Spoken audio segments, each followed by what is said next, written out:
ಕಾಶ್ಮೀರಕ್ಕೆ ಹೋಗ್ತಾ ಇದ್ದೀವಿ ಶಿಸ್ತಾಗಿ. ಇವಾಗ ನೋಡಿ ನಮ್ಮ ಕೃಷ್ಣ ಅವರು ಸಾಂಗ್ ಕೇಳ್ತಾ ಕೂತಿದ್ದಾರೆ. ನಮ್ಮ ಬ್ಯಾಗೆಲ್ಲ ಇಲ್ಲೇ ಇದೆ, ಫುಲ್ ಪ್ಯಾಕ್ ಆಗಿದೆ.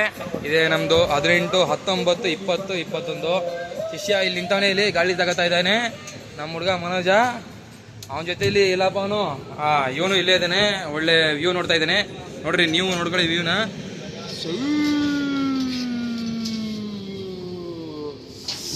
ಹತ್ಬಿಟ್ಟಿದ್ದೀವಿ ಕಾಶ್ಮೀರಕ್ಕೆ ಹೋಗೋದಕ್ಕೆ. ಟ್ರೈನು ಮಧ್ಯಾಹ್ನ 2 ಗಂಟೆಗೆ ಹೋಗ್ತಾ ಇದ್ದೀವಿ.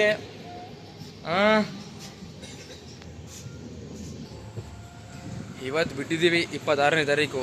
ಆದರೆ ಹೋಗೋದು ನೋಡ್ರೆ 28 ನಾವು ಬೆಳಿಗ್ಗೆನೇ ಹೋಗೋದು. ನೋಡಿ ಎಲ್ಲ ಕಾಲ್ಗಳಿ ಐತೆ. ಕೆಲವ್ರು ಮಲಗಿದ್ದಾರೆ, ಕೆಲವ್ರು ಕುಂತಿದ್ದಾರೆ. ಕನ್ನಡ ಮಾತಾಡೋಣ ಅಂತಂದ್ರೆ ಒಬ್ಬರು ಓದಿಲ್ಲ, ಎಲ್ಲ ಹಿಂದಿಯವರೇ ಫುಲ್ಲು.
ಫುಲ್ ಚಳಿ ಐತೆ, ಅದಕ್ಕೆ ಬಾಡಿ ತೋರಿಸ್ಬೇಕಂತ ನನ್ನ ಫ್ರೆಂಡು ಹೋಗ್ತಾ ಇದ್ದಾನೆ.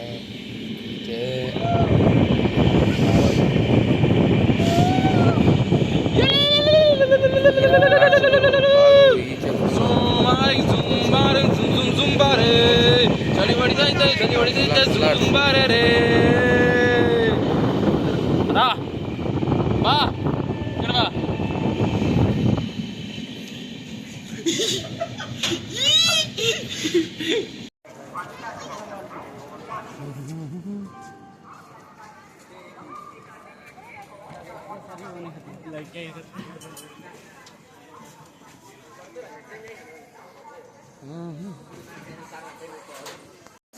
ಟೈಮು 5:15 ಆದರೂ ಸಿಕ್ಕಾಪಟ್ಟೆ ಚಳಿ ಹೊಡಿತಿದೆ ಇಲ್ಲಿ.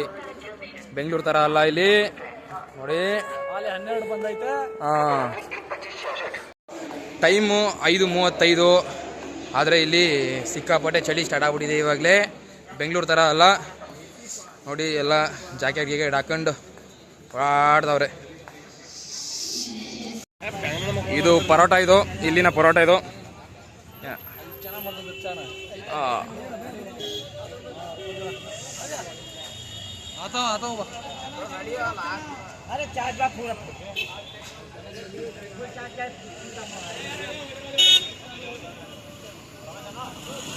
ಹುಡುಗ ಮನೋಜ್ ಅಂತ ಕುಲಿಪ್ ತಗೊಂತವನೆ. ಕುಲಿಪ್ ತಗೊಳಕ್ ಬಂದವನೆ. ಕುಲಿಪ್ ಅಂದ್ರೆ ಏನಂತ ಕೇಳ್ಬೇಡಿ, ಇಲ್ಲಿ ಐತೆ ನೋಡಿ ಗ್ರೀನ್ ಕಲರು, ಅದೇ ಕುಲಿಪು ನೋಡಿ. ತಗೋಬಿಟ್ಟ ಶಿಷ್ಯ, ಪೇನು ಮಾಡ್ಬಿಟ್ಟ ಹೋಯ್ತಾನೆ ಇವಾಗ. ಇಲ್ಲಿ ರೆಡ್ ಕಲರ್ ಬಟ್ಟೆ ನಿಂತಿರಲ್ಲ ಕೂಲಿಯವರು. ಕೂಲಿಯವರು ಅಂತಂದ್ರೆ ಬ್ಯಾಗ್ ಯಾರು ಎತ್ಕೊಂಡು ಹೋಗೋಕ್ಕಾಗಲ್ಲ, ಅವ್ರನ್ನೆಲ್ಲ ಎತ್ಕೊಂಡು ಹೋಗ್ತಾರೆ. ಅಂದರೆ ದುಡ್ಡು ಕೊಡ್ಬೇಕು. ಇರಲೇ ಬಂದೆ ಡೆಲ್ಲಿ ರೈಲ್ವೆ ಸ್ಟೇಷನು. ಫುಲ್ ಚಳಿ ಇವಾಗಲೇ 6 ಗಂಟೆಗೆ ಫುಲ್ ಚಳಿ, ಫುಲ್ ಹಿಮ ಬೀಳ್ತೈತೆ ಇವಾಗಲೇ. ನೋಡಲೇ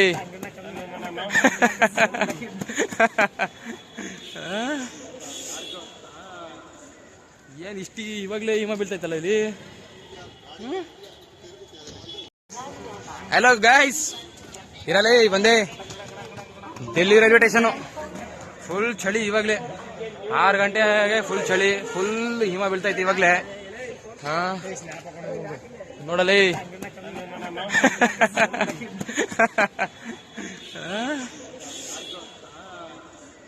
ಏನು ಇಷ್ಟು ಇವಾಗಲೇ ಹಿಮ ಬೀಳ್ತೈತಲ್ಲ ಇಲ್ಲಿ. Delhi railway station Bengaluru railway ಸ್ಟೇಷನ್ಗಿಂತ ತುಂಬ ದೊಡ್ಡದು. ಕಂಪೇರ್ ಮಾಡಿದ್ರೆ ಚೆನ್ನಾಗೈತೆ ಇದು ಡೆಲ್ಲಿ ರೈಲ್ವೆ ಸ್ಟೇಷನ್ನು. ನೋಡಿ.